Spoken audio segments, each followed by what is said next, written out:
তৎকালীন যে পরিস্থিতি, যারা সাংবাদিকতার দায়িত্ব পালন করছিলেন তাদের কিন্তু একটা বড় গুরুত্বপূর্ণ ভূমিকা ছিল, কিন্তু এই সরকার ক্ষমতাসীন হয়ে বেমালুম সেটা ভুলে গেছে। এবং সবচেয়ে বেশি অল্প সময়ের মধ্যে যদি আমি কাউন্ট করি তাহলে সবচেয়ে বেশি সাংবাদিকরা লাঞ্ছিত হয়েছে বর্তমান এই বিজেপি সরকারের আমলে।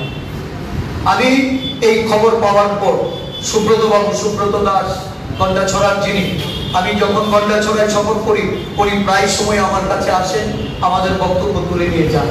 আমি ওনাকে ব্যক্তিগতভাবে ফোন করেছি, উনি তখন কোরাই হসপিটালে ভর্তি হতে যাচ্ছেন। আমি ওনার আরোগ্য কামনা করি এবং আমার আম্বাসার নেতৃত্বকে আমি বলেছি হাসপাতালে গিয়ে তার সম্পর্কে খোঁজ খবর নেওয়া, তার পাশে থাকা। অত্যন্ত ন্যাক্কারজনক ঘটনা, নিন্দনীয় ঘটনা। সাংবাদিকরা পেশাগত দায়িত্ব পালন করবে, আজকে সাংবাদিকরা আক্রমণের লক্ষ্যবস্তু হচ্ছে। এটা এই সরকারের আমলে সবচেয়ে বেশি হচ্ছে। এই ঘটনায় এটা নিন্দার কোনো ভাষা নেই।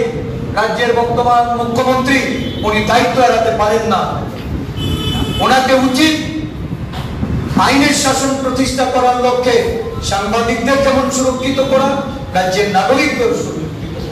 গণতন্ত্র প্রিয় মানুষ আজকে এই সরকারের আমলে তাদের ভাষা, তাদের মত প্রকাশ করতে পারছেন না।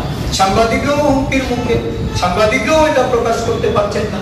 আমি দেখেছি একজন এই আম্বাসাদের সাংবাদিক, উনি ওনার লাইভ অনুষ্ঠানে উনি তার ক্ষোভ উগরে দিয়েছেন।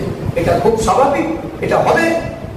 সরকার যতক্ষণ অব্দি তার দায়িত্ব পালন না করবে, আরক্ষা প্রশাসন যখন মানুষের নিরাপত্তা প্রদানের ক্ষেত্রে তারা যখন দলদাসে পরিণত হবে, স্বাভাবিকভাবেই মানুষ সেখানে, আমি বলেছি যে দেওয়ালের পিঠ থেকে গেছে, মানুষ এখন সামনের দিকে